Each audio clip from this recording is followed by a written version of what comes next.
All right. Thank you for joining us again for our series, Protecting Your Legacy, One Lunch Break at a Time. My name is James Greenwood. With me today, I have Benjamin Young. We are both attorneys licensed in Iowa and Illinois. And today we're talking a little bit about kind of a hot topic, powers of attorney, and mostly about abuse in those situations and kind of what's the prevention strategy? What's the remedies? What are the remedies that are available? And this is really kind of a dicey and fraught topic. I mean, we've talked a little bit about powers of attorney and how when you select a power of attorney, you're selecting a set of law that you're subjecting yourself to, but oftentimes the remedies are different depending on which state you actually reside in. So if you've got a power of attorney that you executed in state A, but you live in state B, these powers of attorney may be subject to the abuse laws in the second state, not necessarily in the first. So it can be an interesting and fraught kind of conversation. And when we think about power of attorney abuse, the classic scenario is, we I think I watched a show at one point where somebody gave their spouse, and I've seen this in real life too. Somebody gave their spouse power of attorney, and they deployed, and they came back, and they were in the military, and they deployed, and they came back, and they got nothing. Everything's been cleaned out. So I mean that does happen, and but that also happens in other scenarios. So, Ben, have you ever seen any sort of abuse by a power of attorney to date in your career?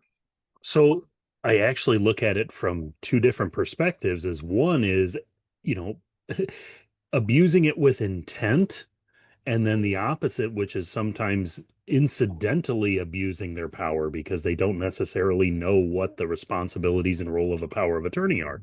So you do see some people, probably more often than not, where they'll use somebody else's accounts as their own personal piggy bank or something along those lines. And it's the same idea. Is it's still abuse if you're not doing what you're supposed to be doing as that power of attorney. Yeah, no, absolutely. And so when I look at this, and I think that's a really great point. Let's start with the basics, just in case somebody's just joining us now, they've never joined us on another call, and they've never seen kind of what the topics that we've covered here. Let's just talk very briefly. What's a power of attorney? Let's start there. Ben, can you Yeah. talk a little bit about just So, high so level? a What's a power of attorney is delegating powers that the principal has. So the person who's signing the document, they're delegating powers that they have to somebody else during their lifetime. So that can be done for property or financial decisions. And I apologize, my 1-year-old is joining us today a little bit. So it's delegating either power over financial affairs or medical affairs are kind of the two big categories. And it can be either kind of a general broad power of attorney, or it can be a limited power of attorney for, let's say, one single real estate transaction or something along those lines. But the document itself, it refers to how it expires, when it works, when it doesn't work, all of those sort of things. But it's delegating power during someone's lifetime. Absolutely. And so, I mean, the things that we talk about, there's when we do a power of attorney, typically our powers of attorney are what are called springing powers of attorney. So they don't come into existence until after the person's disabled or some other triggering event occurs. But some states don't allow that. And many times these powers of attorney may be in existence for an extended period of time. On occasion, we have executed powers of attorney that are effective immediately. And those are necessary oftentimes, for our Georgia clients where Steph is doing some criminal defense work, and maybe they're stuck in jail. Other times that we see those come into effect immediately, we sometimes see those in cases where maybe one of the spouses is going on vacation. It happens all the time. Maybe there's a student heading off to college, and they're going out in the world, but they want mom and dad to be able to pay their bills, and we see that frequently as well. Another really frequent one is with a failing person. So if, they're developing dementia or something like that, and they want to make sure that immediately somebody can help them manage their affairs, the immediate power of attorney is a great way to handle that. Absolutely. And that's a great point. So with many of these instant, powers of attorney, and especially with the springing powers of attorney, I think those tend to be broad, general, durable powers of attorney, right? But it's also possible to have somebody with a limited power of attorney, so a limited scope power. Maybe they've only got a couple powers. Maybe they only have the power to get into the banks to pay bills, and maybe they only have the power to sell a house or to sell a car. And so typically when we're talking about abuse, we don't see that as frequently with the limited powers of attorney, because those tend to be limited in both time. They tend to be time bound, and they tend to be action bound. So they tend to be, hey, we're going to make you the agent for the purposes of selling this house. We see that all the time. It's super frequent. In fact, oftentimes people will name our law firm as an agent in a real estate transaction to go out and sign all their documents for them. Happens frequently, right? Those general durable powers of attorney, however, those are where we typically would expect to see, and we sometimes do see, some abuse. And so let's talk. I think we can kind of frame this up in two separate conversations. There's the first set, which is the intentional and kind of that with malice piece, right? Right. And I don't think that's very common. Honestly, I've only seen that like once or twice in my entire career, and in my time, before I was practicing as an attorney. I think I saw it once before I was an attorney. And since, in the last 10 years, since I've been practicing, I've only ever seen it once after. So let's talk about that for just a minute.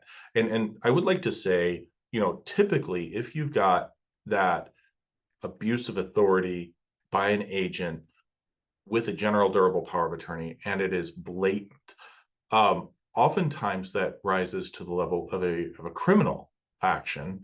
And so it's certainly something that we are always cognizant of as we're advising our clients. And sometimes we're advising the principal, sometimes we're advising the agent. It is incredibly rare that we will do both. And usually there's a reason for that, is because we may have a conflict. So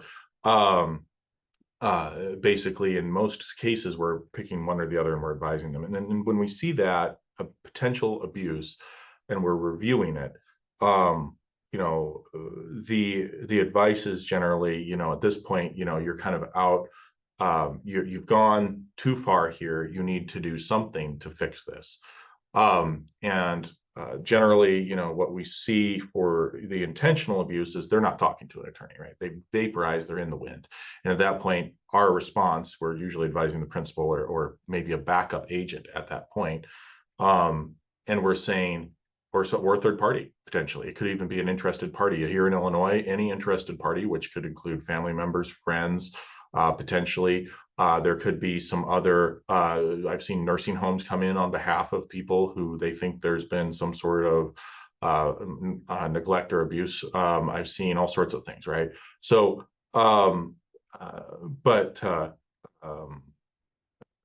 with those interested parties, we might be saying, hey, just call, this is a police report. They've committed theft. It's that simple.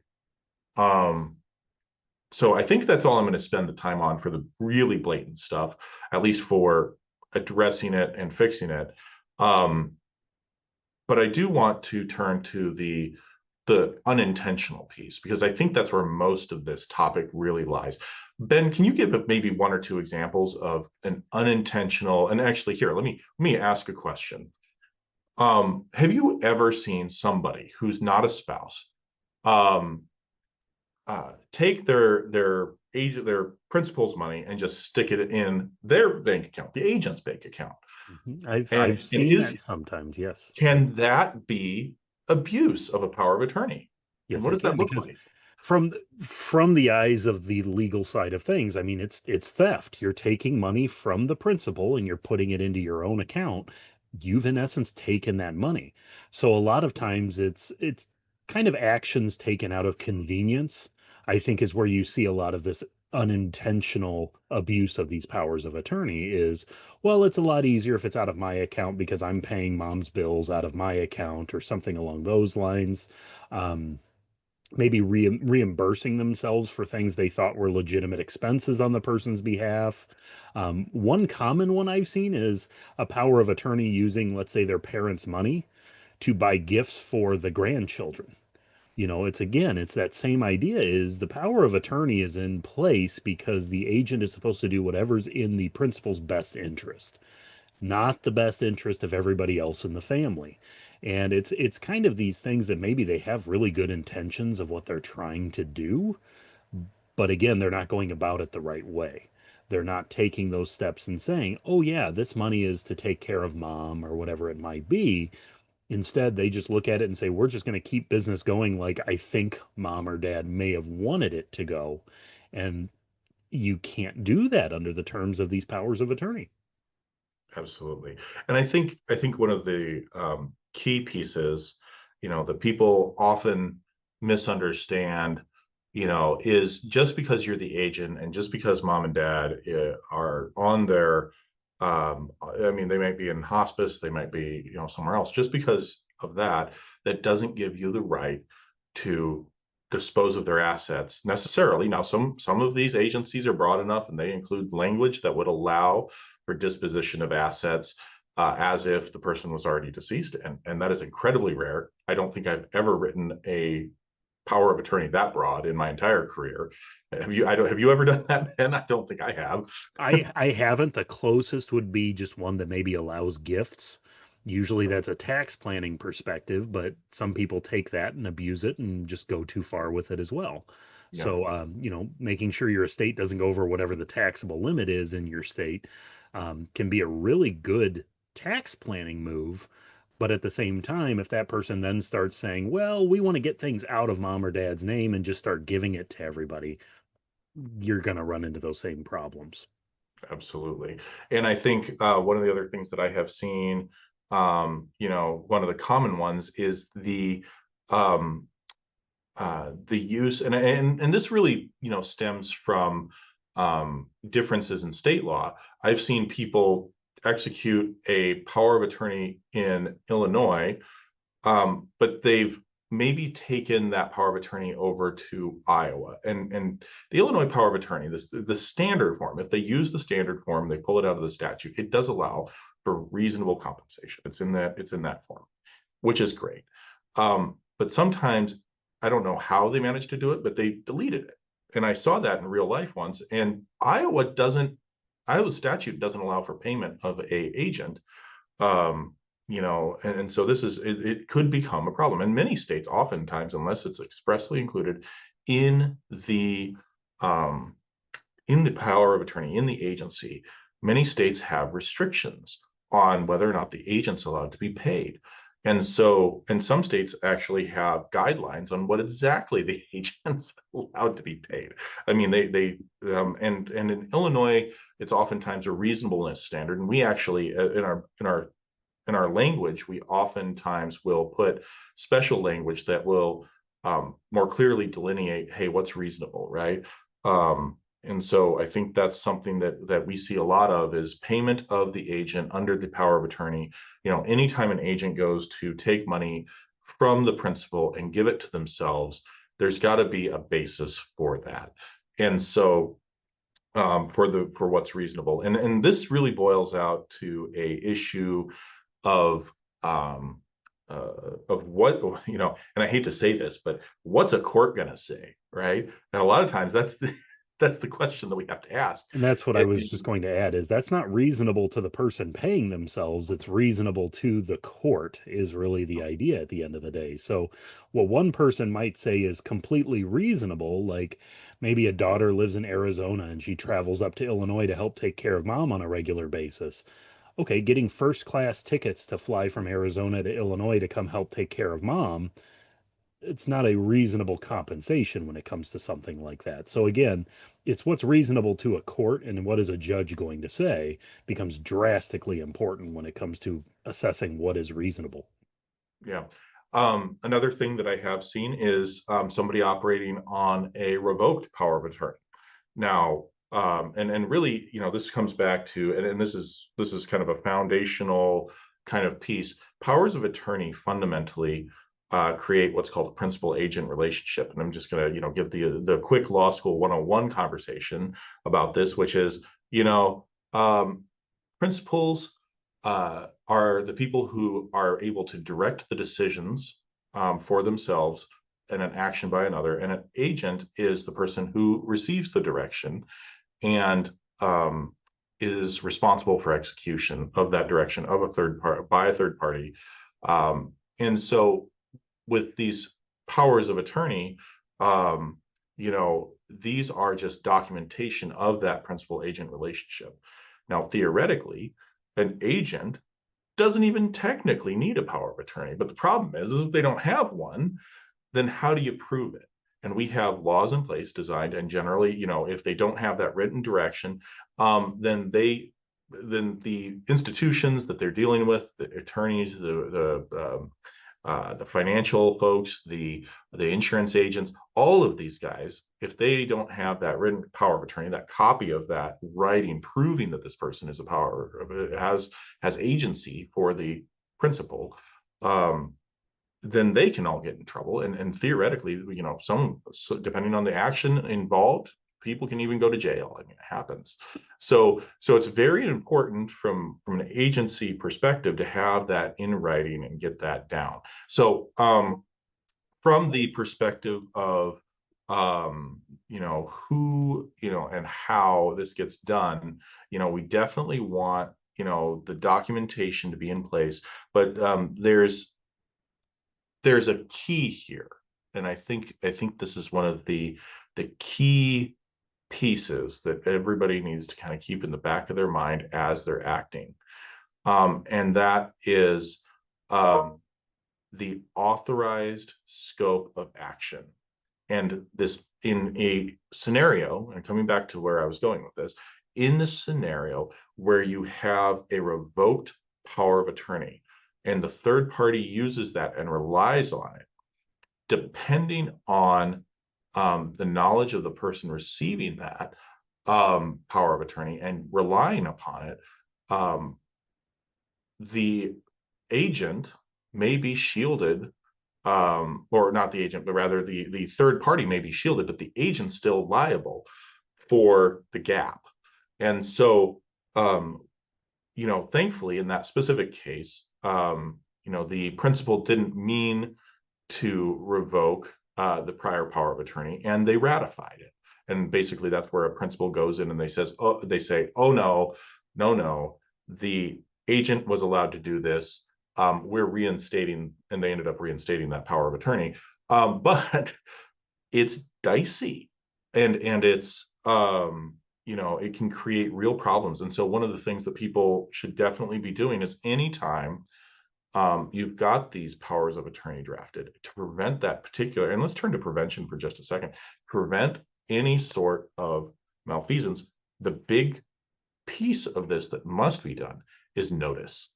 And that's something, if you've given out a power of attorney to a third party, any third party, it could be the agent, it could be a bank, it could be your financial advisor, it could be a personal friend. You need to put all of those people on notice.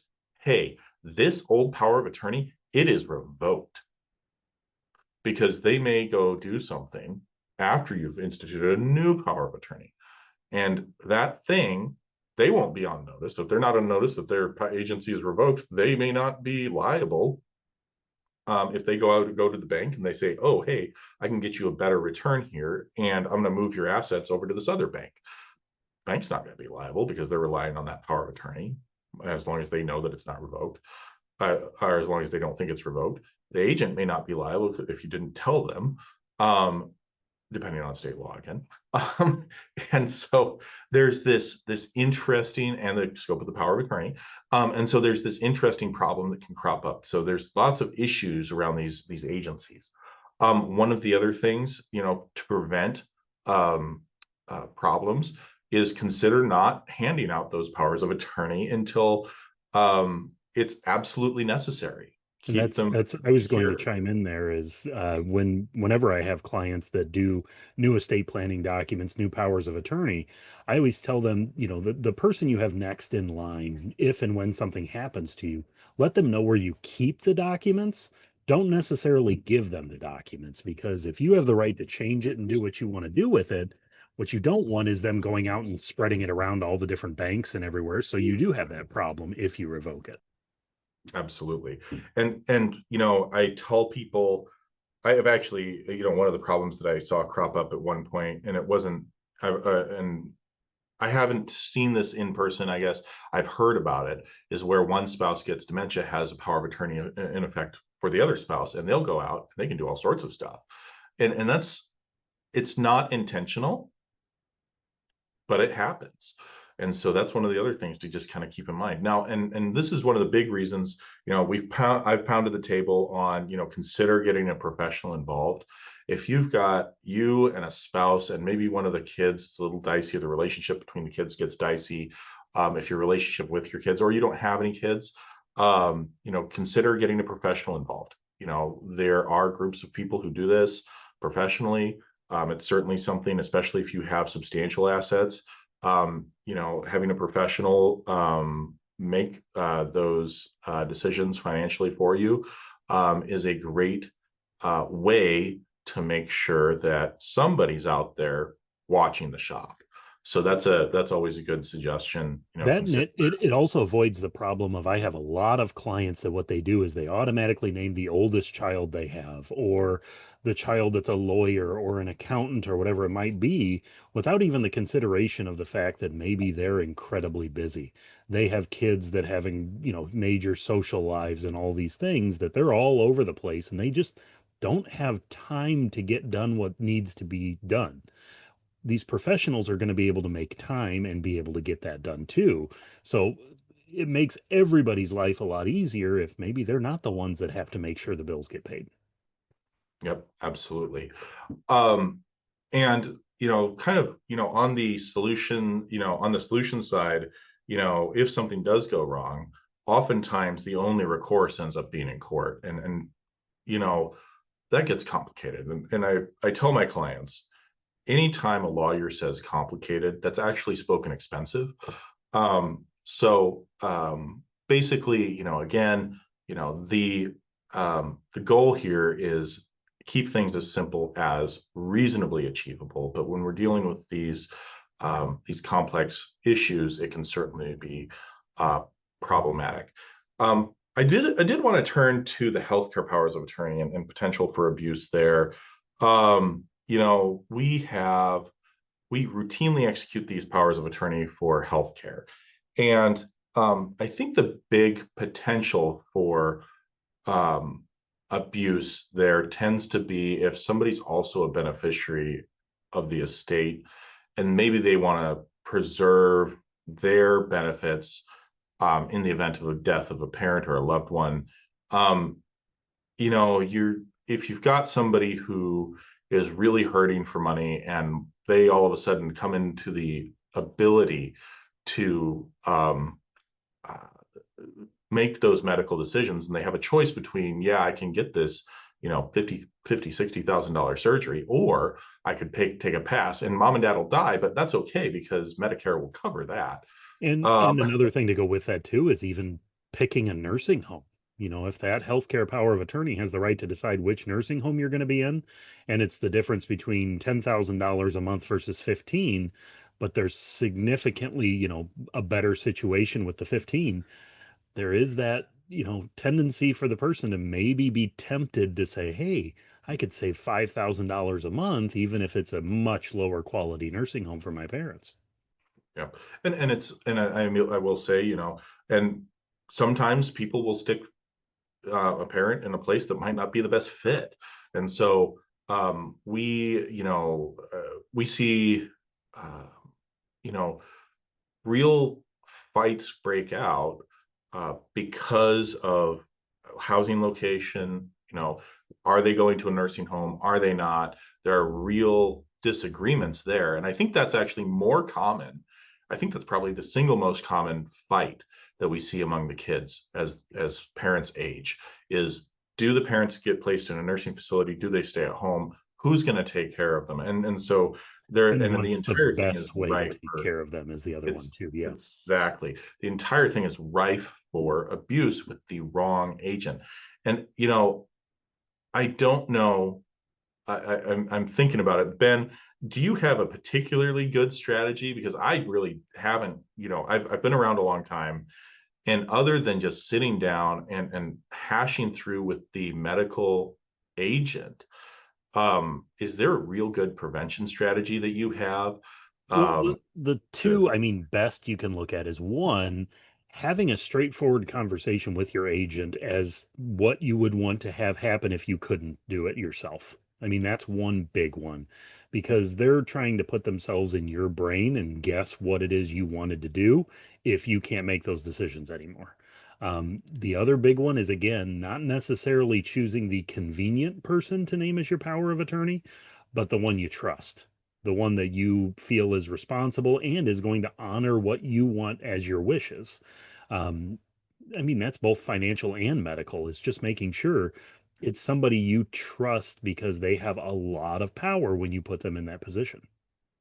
Yeah. And one of the and turning back to this medical powers of attorney can be challenging, especially challenging because of the nature of those decisions. And then one of the powers that we lately have started using is a power to designate subagents. And I think, when we have somebody who's going to name their CPA or attorney daughter or son, to run this thing, having that ability to name a subagent um, is going to be fantastic, because a lot of times your son or daughter might be really good at what they do, but they may not want to have the burden of dealing with the day to day. And again, having that professional engage and having the ability for them to engage that professional and say, look, I don't want to deal with this. I don't know that I'm going to do as good a job as you at keeping these records. That recognition is, and just hiring the professional on the front end can be incredibly helpful. And another So thing too is it can help keep family harmony in place. exactly. We even as attorneys, I always tell everybody is we're very comfortable being the bad guys in a situation. If there's a difficult decision that needs to be made and it's frankly going to tick off everyone else in the family, if you can, delegate that to a professional, what can happen is now all of a sudden the family member maybe isn't the bad guy in the eyes of everyone in the family. Rather, it's the professional that everybody can blame. So it just kind of makes it so those hard decisions can be made a lot better. Yeah, absolutely. And really, the big pieces for us, I think, are education. Just explaining all the risks. And we basically tell people, hey, here are all the upsides and downsides of naming people, right? Get people to read through the whole document. That's the other thing that we do. We really just go through every single document and make sure that they understand, hey, here's all the stuff that these folks can do. And then fundamentally making sure that at the very least we sit down with our clients and make sure that they understand, hey, you have to talk to your potential agents before we name them, and see if they're A, willing to do this, and B, you also need to, especially for that medical power of attorney, make sure they're comfortable pulling the plug when it's necessary, or authorizing treatment. Because sometimes if somebody's joined the Jehovah's Witnesses, they may or may not be comfortable authorizing blood transfusions or other medical procedures. And that's a conversation you have to have with them. And as Um, time goes on, too, make sure that you update these things because if the person you named is in a perfect position to do it and then 5 years later they're not, they're still your power of attorney agent unless you've revoked or changed that document. So it's incredibly important to make sure that as life changes happen, you update these powers of attorney as time goes on too, because one you did back in the 80s may not make a whole lot of sense today too. So it's good to make sure you keep those going. Absolutely. All right. So we're out of time. And last, like we said, keep them secure. Don't give out the documents until they're ready, but do let people know where they are. All right, we're out of time for today, but thank you so much for joining us, folks. And either on YouTube, on our podcast, or today live online. My name is James Greenwood. With me is Benjamin Young. We're attorneys. We are licensed in Iowa and Illinois. As always, this presentation is for educational purposes only. Do not use it for legal advice. It may have content in there that is not applicable to you. You should obtain an attorney in your state who is licensed to practice in your state for anything that any sort of legal question for you. If you have questions about today's presentation or want to get a hold of one of us or Steph Iasello, we can be reached at 855-528-6022. Thanks so much for joining us. Have a great day. Goodbye.